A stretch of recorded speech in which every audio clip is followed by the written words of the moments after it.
Lagi-lagi aktivis terjerat kasus hukum dugaan pencemaran nama baik. Kali ini kedua aktivis HAM, Haris Azhar dan Fathia Maulidianti menjadi tersangka atas dugaan pencemaran nama baik terhadap Menko Marves Luhut Binsar Panjaitan. Penetapan tersangka ini menjadi sorotan publik karena dianggap sebagai cara pembungkaman kritik terhadap pejabat dan upaya kriminalisasi. Benarkah demikian? Pagi ini kita akan membahasnya dengan sejumlah narasumber. Di antaranya sudah bersama kami tersambung melalui daring. Ada Pak Junifer Girsang, kuasa hukum Luhut Binsar Panjaitan. Ada juga Pak Nurholis Hidayat, kuasa hukum Haris dan Fathia, serta ada Mbak Bivitri Susanti, pakar hukum dan sekaligus dosen Sekolah Tinggi Hukum Indonesia Jentera. Selamat pagi Mbak Bivitri, Pak Nurholis dan juga Pak Junifer. Selamat pagi Mbak Timothy, salam sehat untuk kita semua. Salam sehat. Selamat pagi Bu Fitri. Terima kasih sudah bergabung bersama kami. Rekan Nurholis. Ya, selamat pagi semuanya. Pagi, saya langsung ke semua. Pak Nurholis nih. Pak Nurholis, tanggapan dari tim kuasa hukum maupun dari Pak Haris dan juga Mbak Fathia terkait dengan penetapan tersangka ini, bagaimana proses selanjutnya, Mas Nurholis? Proses selanjutnya langsung aja hari ini kita akan menghadiri panggilan dari Polda Metro Jaya, dijadwalkan jam 10 ya. BAP untuk Haris dan BAP untuk Fathia sekitar jam 2. Tanggapan resmi kami sudah kami sampaikan kemarin ya melalui siaran pers, baik dari keduanya, prinsipal, ataupun dari kami para kuasa hukum.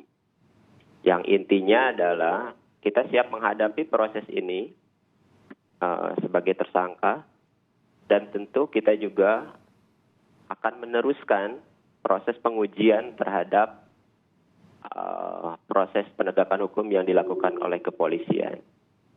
Jadi sebagai informasi, proses pengujian sudah dilakukan sebelumnya melalui mekanisme-mekanisme internal yang itu merupakan hak tersangka atau hak terlapor bahkan. Kita meminta kepada kepolisian dan kejaksaan untuk mereview secara detail pelaksanaan SKB implementasi Undang-Undang ITE untuk melihat apakah semua yang dituduhkan terhadap Pak Haris dan Fathia ini masuk dalam kualifikasi pencemaran nama baik sebagaimana yang diatur dalam SKB. Dan kesimpulan yang didapatkan? Ya, karena kami menyatakan bahwa itu tidak masuk. Nah, tapi hingga detik ini proses permohonan ini belum mendapatkan respon dari pihak kepolisian dan dari kejaksaan ataupun kecuali dari Ombudsman dan Komnas HAM. Oke. Dan tanggapan mereka bagaimana, Pak Nurholis?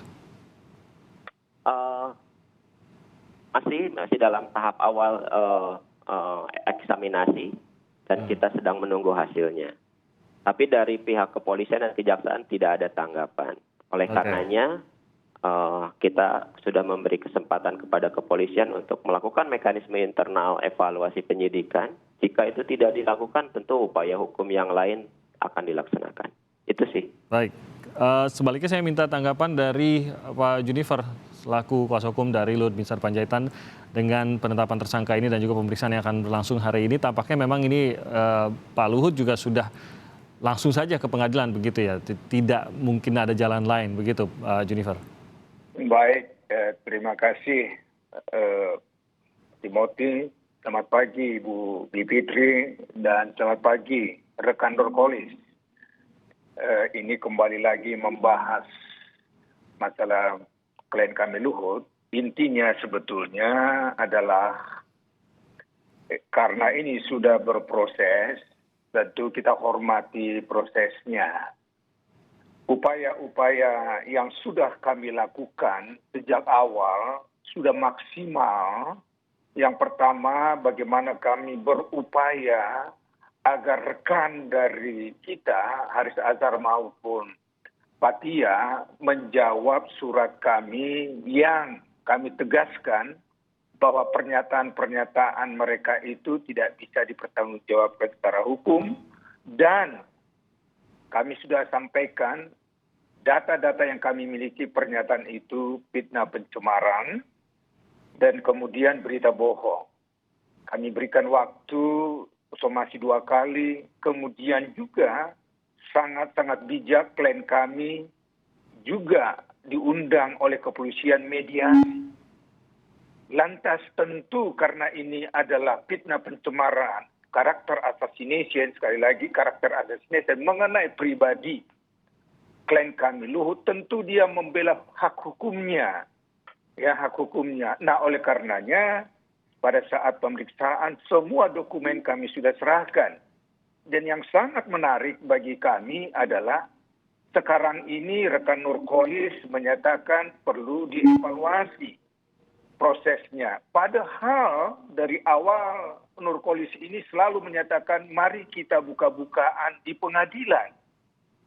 Ya, jadi oleh karenanya dengan segala hormat negara kita adalah negara hukum. Siapapun yang memberikan komentar seharusnya menghormati proses hukum. Nanti di pengadilan menurut saya yang sudah sangat tepat. Ya, Bung Nurkolis membuat fakta-fakta, membuka sebesar-besarnya apa masalahnya, supaya nanti majelis hakim menilai apakah perkara ini bisa dipertanggungjawabkan oleh yang melakukan perbuatan. Saya kira begitu. Ibu Fitri pasti mengerti proses hukum. Dan saya harapkan teman-teman yang memberikan komentar, rekan-rekan memberi komentar, yang tidak mengetahui masalahnya, saya kira jangan membuat gaduh. Sekali lagi dengan segala hormat, mari kita ikuti proses di pengadilan karena upaya-upaya sudah berlangsung. Itu yang bisa kami sampaikan. Terima kasih. Pak Junifer, dalam hal ini Pak Luhut juga mengatakan bahwa mengapa sampai ini di bawah kerana hukum. Ya kalau kita mengutip kan Pak Luhut bilang ya biar sekali-sekali belajar begitu. Ya kebebasan yang ya ada batasnya dan lain-lain. Paling tidak ini menggambarkan bahwa ini bukan pertama kali ada yang membicarakan Pak Luhut. Mungkin dalam kasus-kasus lainnya juga, tapi mengapa kali ini Pak Luhut memutuskan bahwa pada saat Haris dan Fathia mengatakan demikian, maka yang ini harus saya bawa ke ranah hukum, tapi yang sebelumnya atau mungkin sebelumnya belum begitu atau tidak dibawa ke ranah hukum? Baik, saya jawab. Memang saya bertanya kepada klien kami, langkah hukum yang kita lakukan, dia sampaikan, coba mediasi dulu Pak Junifer. Kita menjelaskan bahwa apabila kritik, sekali lagi ya, apabila kritik, tentu kritik itu ada data, ada fakta, saran. Ya, tetapi kalau tidak ada data dan tidak ada fakta, kemudian memfitnah pencemaran, perlu dievaluasi setiap orang yang tidak sembarang mengeluarkan statement. Karena apa? Karena beliau katakan negara ini perlu dididik dewasa memberikan kritik, memberikan masukan. Kritik dia sangat hargai dan hormati. Selalu dikatakan kepada saya, banyak yang datang kepada saya memberikan kritik, kalau itu memang baik dan ada datanya, saya perbaiki suatu kebijakan dan kemudian saya akan evaluasi. Tetapi kritik yang sudah mendiskreditkan, berita bohong, mencemarkan nama baik, tentu ini dia katakan perlu diminta pertanggungjawaban. Saya kira wajar ya, itu manusiawi. Dan kemudian kita negara demokrasi, apalagi kawan-kawan ini adalah katanya, sekali lagi katanya pejuang hak asasi, jangan dong melanggar hak asasi orang. Ini sebetulnya pembelajaran, itu yang beliau maksud. Terima kasih. Oke, sebelum saya ke Mbak Bivitri, mungkin Mas Nurkolis mau menanggapi, karena kalau saya lihat justru Mas Haris dan juga Fathia ini justru yakin dengan hasil penelitian, dan benarkah memang ada data untuk mendukung itu, Mas Nurkolis? Iya, Mas Timothy. Jadi karena dari awal tujuannya untuk itikad baik dan untuk melayani kepentingan masyarakat, ya, membuka mata pemerintah mengenai skandal dugaan skandal bisnis yang koruptif dan tidak bertanggung jawab yang menyebabkan krisis kemanusiaan di Papua, maka memang harus dibuka bahkan sampai ke pengadilan. Nah, tapi kayak gini, yang harus diadili siapa? Yang harus diadili menurut klien kami adalah Pak LBP. Karena Pak LBP lah yang diduga dalam riset itu melakukan dugaan konflik kepentingan dan tadi dugaan mendapatkan gratifikasi 30% saham dari West Switch Mining. Tapi ini yang ditanyakan bahwa harus ada bukti dong kalau berbicara demikian. Betul, gitu, karena begini, karena klien kami yakin betul apa yang dilakukan bukan merupakan masuk dalam kualifikasi pencemaran nama baik. Kita lihat dalam pasal Undang-Undang ITE pasal 27 ayat 3 dan SKB, kayak gitu, disampaikan jika itu penilaian, jika itu pendapat, jika itu hasil evaluasi, dan jika itu sebuah kenyataan, maka itu bukan sebuah pencemaran nama baik. Nah, yang menjadi pertanyaan adalah, dan itu harus ditanyakan ke kepolisian, bagian mana yang dari konten YouTube itu yang bukan merupakan penilaian, bagian mana yang bukan pendapat, bagian mana yang bukan hasil evaluasi, dan bagian mana yang bukan merupakan kenyataan. Karena semuanya, lagi-lagi, adalah membahas sebuah fakta-fakta yang valid yang disampaikan oleh sekitar 9 NGO terkait dengan skandal bisnis dan militer di Papua yang diduga melibatkan Pak LBP. Ini yang dibawa ke... Jadi ini yang harus dibawa ke pengadilan seluas-luasnya. Jadi memang catatannya sekali lagi bahwa inilah yang dipermasalahkan, bahwa memang harus sebagai saksi sebelumnya. Harus dan ada dalam bukti pemeriksaan hukumnya. Sebagai saksi, Pak Haris sudah menyampaikan bukti-bukti dugaan konflik of interest dan gratifikasi tersebut. Seharusnya secara hukum itu diproses oleh kepolisian, karena polisi punya aturan. Kalau ada suatu tindak pidana korupsi, didahulukan tindak pidana korupsinya sebelum pencemaran nama baiknya. Jadi yang harus diadili Pak Luhut dulu. Ya sekali lagi, ya ini memang boleh harus... Timothy? Ya, tanggapan sedikit saja tanggapan, silakan. Tanggapan dari saya, ini berkali-kali saya sampaikan kepada Nurkolis, beliau ini kan lawyer. Mudah-mudahan beliau ini asas-asas daripada prinsip-prinsip KUHP itu beliau masih paham. Saya perlu sampaikan, saksi-saksi sudah diperiksa, ya, saksi-saksi. Masyarakat juga perlu kami sampaikan. Ada hasil riset, namun hasil riset yang sudah menjadi bukti itu tidak ada satu, sekali lagi ya, tidak ada satu pun dikatakan di sana. Saya baca ini ya. Rekan saya, sebetulnya saya berkali-kali, tetapi supaya masyarakat tahu. Itu halaman 1 sampai 26, sekali lagi ya, Ibu Bivitri juga menjadi informasi supaya tidak, banyak saya lihat memberikan informasi-informasi tidak. Halaman 1 sampai 26, tidak ada terbetik, sekali lagi ya, terbetik dan tertulis dalam yang dikatakan riset. Ini bukan riset, kajian. Ibu Bivitri bisa menjelaskan apa kajian, apa riset. Dikatakan di sana tidak ada. Ada Lord di balik relasi ekonomi operasi militer Intan Jaya. Ya, ada Lord Luhut. Tidak ada. Ya, tidak ada dalam yang disebut riset. Yang kedua, di sana juga setelah kami kaji dan kemudian kami teliti dan kepolisian juga punya data, tidak ada kata-kata di sana dikatakan bisa dibilang dan dikatakan bermain dalam pertambangan-tambangan di Papua pada hari ini. Yaitu dikatakan Luhut. Tidak ada. Inilah yang seharusnya Nurkolis memahami pasal dan delik yang harus dipertanggungjawabkan. Kami tidak permasalahkan kajian itu, tidak, pernyataan. Ya, ini adalah perbuatan formil. Mudah-mudahan Nurkolis mengerti perbuatan formilnya. Ya, ini perbuatan formil. Itu aja supaya Nurkolis nanti di pengadilan lebih mantap lagi. Lebih mantap memposisikan membela kliennya. Terima kasih. Baik, saya bergeser ke Mbak Bivitri. Mbak Bivitri, Anda sendiri melihat tampaknya memang agak sulit, mediasi juga tidak berjalan dengan lancar, sehingga mau tidak mau ini akan menjadi masuk ke ranah pengadilan. Tapi ini tampaknya masih menjadi pembahasan juga, yang masuk ke ranah pengadilan ini seharusnya apa gitu. Kalau tadi kita mendengar dari Pak Nurkolis bahwa ya seharusnya dikasuskan ini bukan pencemaran nama baiknya, tapi justru pembuktian dari kata-kata tersebut. Apa yang seharusnya berjalan nih di ranah hukumnya, di ranah pengadilannya nanti, Mbak Bivitri? Ya, saya kira kita memang harus lihat kasusnya dalam sebuah konteks besar ya. Tugas saya di sini, saya bukan sebagai advokat, tentu saja sebagai akademisi, ingin mengingatkan pemirsa tentang dua hal.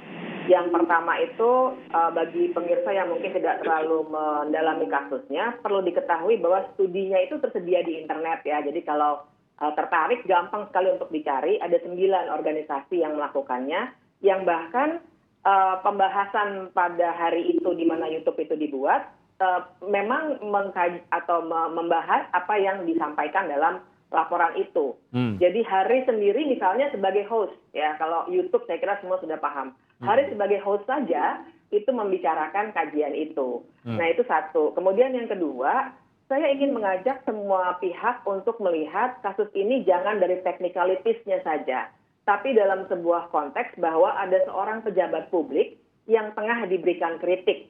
Nah, saya paham Pak Junifer tentu saja sangat mumpuni dalam hal hukum acara. Begitu juga dengan rekan saya Mas Nurholis. Tapi kita berbicara soal ketimpangan dalam sebuah hukum negara. Kita harus paham bahwa Pak Luhut dalam posisi yang sangat tinggi sebagai pejabat publik dan juga sangat harusnya perlu transparansi yang lebih besar tentang konflik kepentingan dan apapun yang ia lakukan. Sebagai pejabat publik, ia punya tanggung jawab etik seperti itu. Nah, yang kita juga harus perhatikan adalah hukum kita ini, hukum negara in itself secara esensial, memang dia tidak akan pernah setara menempatkan antara yang namanya pejabat publik tadi dengan warga biasa. Nah, ini yang sesungguhnya tengah terjadi. Dan seandainya ya kita dalam sebuah masyarakat yang beradab dan keadabannya baik, demokrasinya baik, maka harusnya yang terjadi adalah upaya-upaya untuk berdialog, untuk mempercakapkan misalnya, oke, salahnya di mana sih dari studi itu? Dengan catatan memang Fathia dan Haris bukan penelitinya begitu ya. Tapi silakan disampaikan, oh pemegang sahamnya sudah berpindah misalnya ada seperti itu. Ini melalui mediasikah atau justru melalui hukum? Ya, ini melalui dalam sebuah mediasikah atau justru ya dalam hal ini yang disebutkan adalah Luhut atau LBP Luhut Binsar Panjaitan di sini menjelaskan karena mungkin ya Luhut sendiri merasa tidak perlu menjelaskan begitu sesuatu yang dibahas oleh orang lain begitu atau bagaimana sebenarnya Mbak Bivitri sampai bagaimana agar tidak harus sampai pelik dalam pengadilan begitu? Menurut saya beban penjelasannya ada pada Pak Luhut karena posisinya sebagai pejabat publik. Jadi kita harus menyadari posisi itu dulu ya. Memang ada ketidaksetaraan karena pejabat publik punya tanggung jawab etik karena apapun yang ia lakukan harus sesuai dengan etika penyelenggara negara. Salah satunya adalah adanya konflik of interest atau benturan kepentingan yang mungkin terjadi dalam bisnis-bisnis yang ia atau keluarganya lakukan. Nah, kalau memang tidak benar, ya silakan dijelaskan. Bebannya ada di si pejabat publik itu.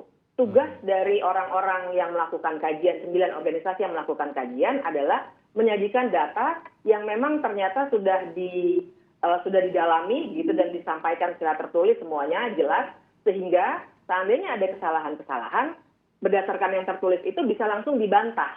Nah, harusnya dalam forum yang bukan forum hukum. Karena begitu sampai pada forum hukum, sudah ada ketidaksetaraan tentunya. Tadi Pak Junifer mengatakan soal negara hukum. Tapi kan kita juga harus paham bahwa negara hukum itu juga tidak pernah netral. Apalagi dalam kondisi di Indonesia pada saat ini, di mana hukum memang sering digunakan oleh penguasa untuk membatasi suara-suara yang terlalu kritis. Ini kan bukan yang pertama ya. Tadi Mas Timothy juga sudah menggalinya sebenarnya. Ini bukan yang pertama. Betul, ada kasusnya ICW, kemudian ada berbagai demonstrasi juga dibungkam atas nama hukum. Jadi saya kira ini juga yang harus kita lihat secara kritis. Jangan hanya dilihat dari aspek hukum acara pidana. Biarkan nanti hukum acara pidananya saya kira tetap dijalankan. Oke, baik. Saya akan Pak Junifer, kita akan jeda sebentar saja, tapi kita akan berangkat dari situ nanti Pak Junifer dipersilakan untuk menanggapi dan juga nanti Mas Nurholis. Kami akan jeda sebentar, kami akan segera kembali saat lagi.